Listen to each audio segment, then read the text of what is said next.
Imran actually expose हो गए, वो बातों का खान है, बातों के अलावा उसके पास था कुछ नहीं, ना कोई टीम थी ना कोई विजन था।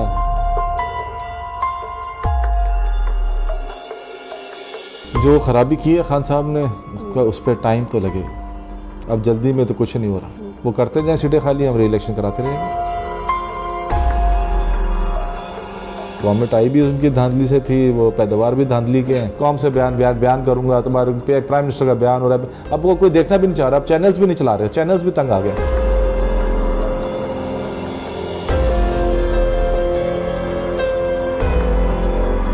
नैब वो कहाँ है फराह गुज्जर, जो जिनको भगा दिया आप लोगों ने, जिनको रोका नहीं। किश्ती डूबेगी तो फिर परवेज अली साहब आप भी डूबेंगे। सब्सक्राइब करें और बेल दबाएं ताकि कोई खबर रह न जाए। जी जनाब, इस वक्त हम मौजूद हैं पाकिस्तान मुस्लिम लीग नून के सिंध के नायब सदर और advocate supreme court of Pakistan Javed Sheikh के साथ, और आज हम इनसे बात करेंगे जो भी अदालत ने कल फैसला किया उस हवाले से कि अब मुस्लिम लीग नून की और पीडीएम की क्या स्ट्रेटजी होगी। सबसे पहले बताएं, कल अदालत के कल के फैसले को आप कैसे देखते? कल अवाम की जीत हुई है, कॉन्स्टिट्यूशन की जीत हुई है, और मैं समझता हूँ कि इस मुल्क की जीत हुई है कि एक गैर कानूनी जो इक़दाम डिप्टी स्पीकर नेशनल असेंबली ने उठाए, और वो समझ रहे थे कि वो बच जाएंगे और कोई उनके ख़िलाफ़ एक्शन नहीं होगा, तो हमने देखा कि सुप्रीम कोर्ट ने जो नज़र ज़रूरत के फ़ैसलों से हट के एक ऐसा फ़ैसला दिया जो जिससे आइन की बालादस्ती हुई, और पार्लियामेंट की भी आप देखेंगे कि इसमें हुक्मरानी आपको नज़र आएगी। वो जो सारे गैर कानूनी इक़दाम थे वो ख़त्म हो गए हैं। इंशाल्लाह कल वोटिंग होगी। सर, फैसला अब आप लोगों के हक़ में आया है, तो पहले जैसे बयान दिए जाते थे अदालत के मुखालिफ और इस तरह से कि तो क्या अब जजेस बुत नहीं हैं, पत्थर के बुतों को आप लोगों ने लक़ब दिया था उनको, तो इस फैसले के बाद, क्योंकि जब हमारे अपने लिए फ़ैसला अगर सही आता है तो हम कहते हैं अदालतें बिल्कुल सही काम कर रही हैं, आप क्या कहेंगे इस बारे में? हमने तो कभी नहीं कहा कि जजेस कोई बुत है, हमने ज़रूर ये कहा है कि वो एक जो इंसाफ की मूर्ति है उस पर पट्टी बंधी हुई है, और अब जो नज़र आ रहा है कि शायद वो पट्टी खुल गई है और वो मूर्ति को बहुत कुछ नज़र आ रहा है कि किस तरह से जो है आइन की धज्जियाँ उड़ाई जाती हैं, और वो सालों से किए हुआ जा रहा है, और बहुत सारे फैसले आए जिन्होंने शायद उनको जो है कंडोन भी किया इन एक्शंस को, बट अब वो चीज़ें बदल गई हैं, अब वो कंडोन नहीं हो रही। इतने दिन से इमरान खान साहब कह रहे थे सरप्राइज़ देंगे, आवाम को देंगे, अपोजिशन को देंगे, तो कल के इजलास में आप लोग क्या सरप्राइज़ देने वाले हैं? कल का सरप्राइज़ जो है वो आप देखेंगे कि जो वोट्स इतने ज़्यादा जो है इमरान खान के ख़िलाफ़ पड़ेंगे कि वो उनको अपना सरप्राइज़ भूल जाएगा, वो इसी सरप्राइज़ के पीछे लग जाएंगे कि ये 200 से ऊपर फिगर कैसे चलेगी। तो यही सरप्राइज़ है इमरान खान के लिए, यही सरप्राइज़ है इमरान खान के लिए, मतलब सारे वोट आप लोगों की तरफ आ जाएंगे, वो नहीं, अब कुछ भी नहीं होगा उनके साथ, बस उसकी कहानी मुक गई है, और न्याजी को ये बात समझनी चाहिए तो क्या कि मुक गया तेरा शो न्याजी, गो न्याजी। इमरान खान की सियासत को अब आप ख़त्म देख रहे हैं? इमरान एक्चुअली एक्सपोज हो गए। इमरान ने इस जो कौम है उसको बड़ी उम्मीद दिलाई थी कि उसके पास सारी चीज़ों के सलूशन हैं, और कोई जादू की छड़ी उसके पास है, उसके पास एक बेस्ट टीम है, और वो रातों रात इस मुल्क की तकदीर बदल देगा। बट हमने देखा है कि जब उसको इक़्तिदार मिला, जिस तरह भी गलत या सही, वो उसके पास था कुछ नहीं, सिर्फ बातों के अलावा, वो बातों का खान है, बातों के अलावा उसके पास था कुछ नहीं, ना कोई टीम थी ना कोई विजन था। को क्या लगता है कि आप लोगों के आने के बाद क्या ये सारी सिचुएशन हैंडल हो जाएगी? जिस तरह से इस वक्त पाकिस्तान का इमेज है दुनिया भर में, क्या वो फिर तब्दील हो जाएगा? जो खराबी की है खान साहब ने उस पर टाइम तो लगे, अब जल्दी में तो कुछ नहीं हो रहा, मगर कहीं तो रोकना पड़ेगा। खान साहब तो वो चाहते हैं कि बस को पूरी दुनिया आके हमला कर दे पाकिस्तान को निस्त नाबूद कर दे, तो खान साहब की तो शायद ये पॉलिसी है, बट कम से कम ये बात रुक जाए और आस्ते आस्ते मामला ठीक हो जाएंगे इंशाल्लाह। कल हुकूमत मुस्ताफ़ी हो जाए अपनी सीट से तो फिर क्या होगा उसके बाद? हम री इलेक्शन कराएंगे री इलेक्शन उन सीटों पे जो वो सीटें खाली करेंगे, वो करते जाएं सीटें खाली, हम री इलेक्शन कराते रहेंगे। तहरीक अदम एतमाद की कामयाबी के बाद मुस्लिम लीग नून की अपनी क्या स्ट्रेटजी? पहली दफ़ा आपने देखा कि सारी जो सियासी जमात हैं पाकिस्तान की एक्सेप्टिंग PTI वो सब एक पेज पे हैं and that is very positive for the country कि सारी मेजर पॉलिटिकल पार्टी सब एक पेज पे हैं और सब वही चाहते हैं कि पाकिस्तान को इन मसाइल से निकाला जाए। और जब कलेक्टिव विजडम होगी, जब सब मिलके फ़ैसला करेंगे और मुल्क के लिए अच्छा सोचेंगे तो मैं समझता हूँ कि चीज़ें अच्छी होंगी और मुल्क की बेहतरी होगी इसके अंदर। सारी जमातें एक पेज पर हैं तो PDM के प्लेटफॉर्म से आप लोग इंतखाबात लड़ेंगे या अलग अलग लड़ेंगे? पार्टियाँ सब अलग हैं और हर पार्टी का अपना अलग मंशूर है और ज़ाहिर है हर पार्टी के अपने कैंडिडेट्स हो सकते हैं। हाँ, ये अब ज़रूर होगा कि मेचोरिटी लेवल काफ़ी बढ़ गया है अब जो पॉलिटिकल पार्टीज है पाकिस्तान में, और सीट एडजस्टमेंट्स बहुत जगह पे आप देखेंगी कि होंगी और स्पेस दी जाएगी एक दूसरे को। ये तो अब ज़रूर ओहदों की जंग नहीं होगी दोबारा से, जैसे पहले हम देखते आए कि सियासत में जब भी इलेक्शन की बात हुई या दूसरी चीज़ों की बात हुई, इस तरह की बात, तो ओहदों की जंग शुरू हो जाती है कि ये मेरे सीट है, ये उसकी सीट है। क्यों होगी ओहदों की जंग? जो मैंडेट मिलेगा, जो आवाम जिस पार्टी को जो मैंडेट देगी उस पर फैसला होगा कि किसको जो है कौन सी पोजीशन इस मुल्क में ऑक्यूपाई करनी है। वो तो आवाम फैसला करेगी ना, वो कोई भी पॉलिटिशियन क्यों फैसला करे आपस में? ये तो फैसला आवाम का है, जो आवाम का फैसला होगा वो लोग भी मानेंगे और लोगों को और पार्टी को भी मानना चाहिए। अगर कल कोई खिलाफ तवक्को ऐसा कोई फ़ैसला आता है, ठीक है, और खान साहब ही कंटिन्यू करते हैं अपनी हुकूमत, तो फिर PDM की क्या हिकमत अमली होगी? अब देखिए, आज उन्होंने कोई सो के उनको याद आ गया कि जी मुझे कमीशन बनाना था, तो आज कोई जो है कोई जनरल साहब, रिटायर्ड जनरल साहब है, उनका एक कमीशन बनाया है उन्होंने कि वो इसकी तस्दीक करें। जी। तो अब जब तुम्हारे हाथ से सब कुछ निकल गया, सुप्रीम कोर्ट इतना लैंडमार्क जजमेंट तुम्हारे ख़िलाफ़ आ गई, आज तुम्हें याद आ रही है कमीशन, फिर वो कहते हैं कि जी मैं आखिरी गेंद तक खेलूँगा। तो अब आखिरी गेंद कौन सी? आखिरी गेंदें तो सारी ख़त्म हो गई। जो वो कहते रहते हैं हर वक्त के आखिरी गेंद में तक खेलेंगे, तो कोई ओवर बचा है अभी उनके पास? विकटें तो वो उठा के भाग चुके हैं।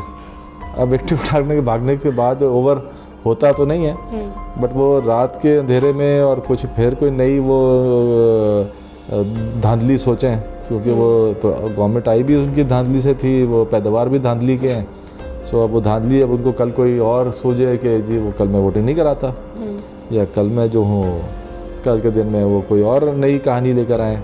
तो जो भी लाएंगे, पहले भी फेस किए, अब भी इस आदमी को फेस करेंगे। जरदारी साहब ने भी एक बयान दिया था अपना कि शहबाज शरीफ जो हैं वो वज़ीर आज़म बन चुके हैं और जो है इमरान खान को अब वो कायदे हिज़्ब इख्तिलाफ़ की जगह देख रहे हैं। तो क्या पहले से सब कुछ मामला तय हो गए हैं या ये ख़ुद उन्होंने ऐसी कोई पेशगोई की है?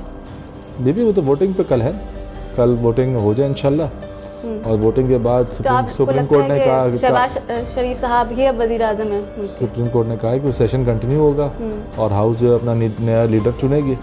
तो कल का ये मरहला निकले, उसके बाद लीडर ऑफ द हाउस की जो है वो सिलेक्शन होगी और इंशाल्लाह आपको पता है कि नंबर गेम पूरा है। वो नंबर गेम से तो भाग रहे हैं खान साहब के वो हिम्मत नहीं कर रहे वो नंबर गेम को फेस करें।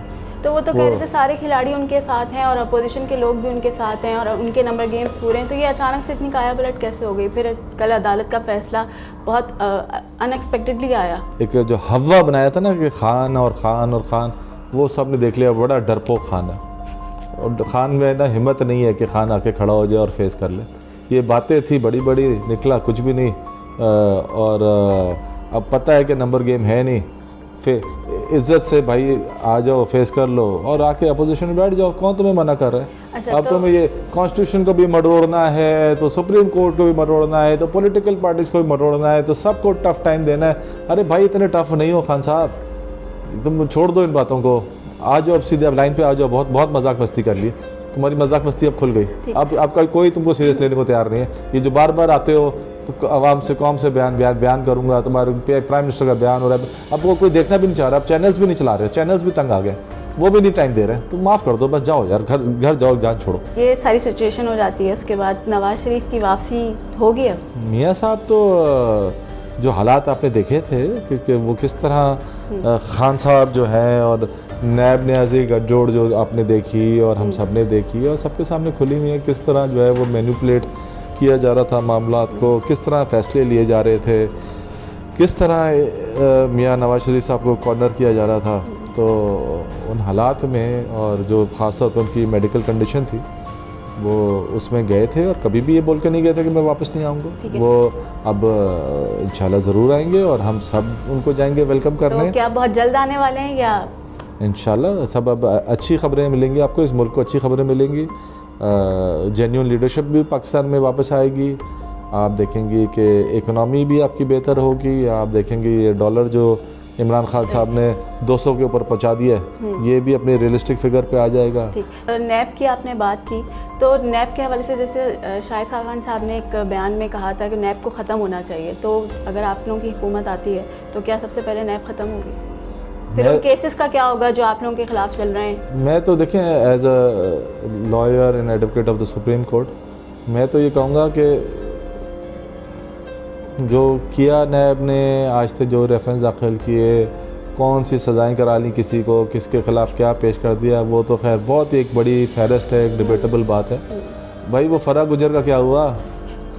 जस्टिस साहब नैब वो कहाँ है फ़रा गुजर जो जिनको भगा दिया आप लोगों ने, जिनको रोका नहीं, और जो अरबों खरबों की करप्शन कर गई, वो कहाँ है फ़रा गुज्जर? उसकी इन्वेस्टिगेशन कहाँ है? उसकी इंक्वायरी किधर है? उसका रेफरेंस कहाँ है? उसकी नो फ्लाई लिस्ट में नाम नहीं, उसके मियाँ का नाम नहीं। तो ये कौन सी नैब है इस मुल्क की? ये कौन सा कानून है कि अपोजिशन के लिए एक कानून नैब का और जो गवर्नमेंट में बैठा उसके लिए अलग कानून? तो यार ऐसा ना करें, ये हर इदारे को इस तरह बर्बाद ना करें इस मुल्क के। यूथ जो है हमारी, जो पाकिस्तान की एक रीढ़ की हड्डी की हैसियत रखती है, वो आज भी जो है कप्तान साहब को बिल्कुल वो करती है, अपना मेंटोर मानती है। उसको कैसे हम समझाएंगे कि जी ये नहीं है ऐसा? कुछ नादान लोग ज़रूर हैं, मैं आपकी बात को ना नहीं करूँगा, बट आपने देखा कि जितने अब बाई इलेक्शन हुए हैं और पाकिस्तान में, वो मेजॉरिटी बाई इलेक्शन PMLN जीती है। तो मकबूलियत तो इलेक्शन में पता चलती है और वोट से पता चलती है। तो जो जितने बाई इलेक्शन हुए वो नून लीग जीती, तो मकबूलियत तो फिर नून लीग की है। तो ये एक हाँ नैरेटिव ज़रूर बिल्डअप है उनके पास, वो सोशल मीडिया पे बहुत काम है उनके। कुछ यंगस्टर्स हैं जो लगे होते हैं, उसको प्रमोट कर रहे होते हैं, पार्टी को बातें इस तरह की कर रहे होते हैं, बट वो एक सोशल मीडिया की हद तक है। ग्राउंड रियलिटी जो है वो शदाई सारे मियां नवाज शरीफ के। तहरीक अदम एतमाद के पेश होने के बाद वज़ीर आज़म साहब आर्टिकल 58 के तहत पाबंद थे, ठीक है, तो उन्होंने फिर भी असम्बली तहलील करने का सदर को वो कर दी। तो क्या उनके ऊपर अब गद्दारी का एक्ट लगेगा? कौन सा एक्ट लगेगा? अभी है तो पार्टी पॉलिसी, ब्रीच तो हुआ है कॉन्स्टिट्यूशन का, आर्टिकल 65 की वायलेशन भी हुई है, वो अपनी जगह पर है।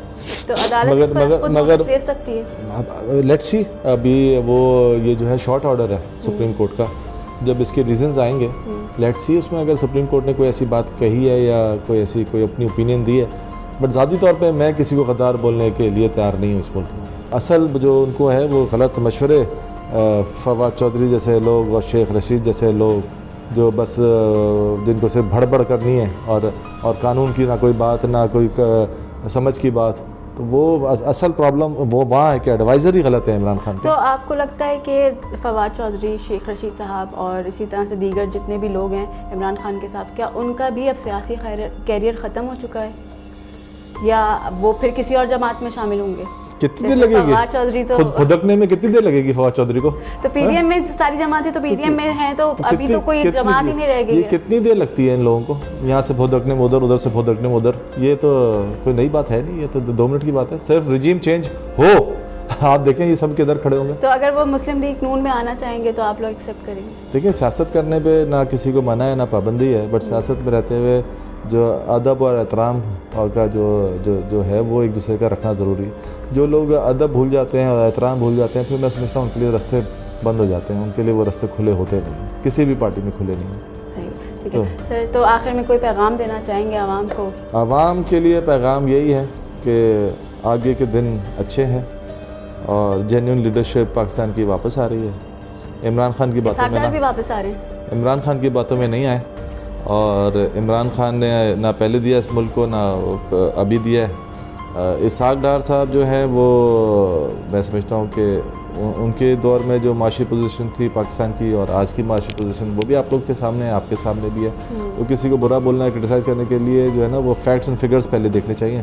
तो फैक्ट्स और फिगर्स देखें तो वो एक इसहाकदारी काफ़ी है पूरी इमरान खान की टीम के लिए, जो ये नाकाम टीम है जिनके पास ना कोई पॉलिसी है ना कोई मामलात है, जिन्होंने पूरा पट्टा बिठा दिया इस मुल्क का।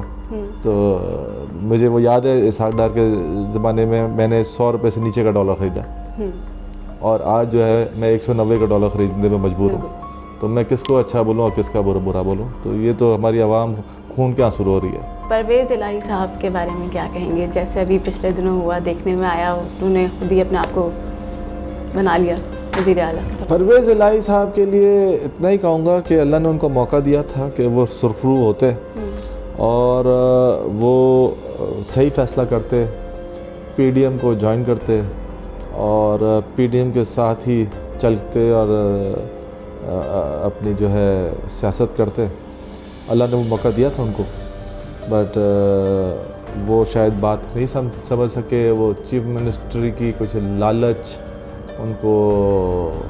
उनके ऊपर हावी हो गई और सही फ़ैसला करने से वो कासिर रहे और जाके वो बैठ गए डूबती हुई एक किश्ती में। तो जब किश्ती डूबेगी तो फिर परवेज़ इलाही साहब आप भी डूबेंगे। आप तो अच्छे वाले मंजिल पे पहुंच रहे थे, डूबने वाली किश्ती पे पहुंच गए, तो अब यार अल्लाह ही आपकी मदद कर सकता है और तो आप अपनी मदद अब नहीं कर सकते। जी जनाब, देखते हैं कल क्या होता है। कल का फैसला भी अदालत का बहुत गैर मुतवक्का था और आने वाली कल में क्या होगा ये तो कल ही पता चलेगा। इसी के साथ अपनी मेज़बान सभी को इजाज़त दीजिए। अल्लाह हाफ़िज़।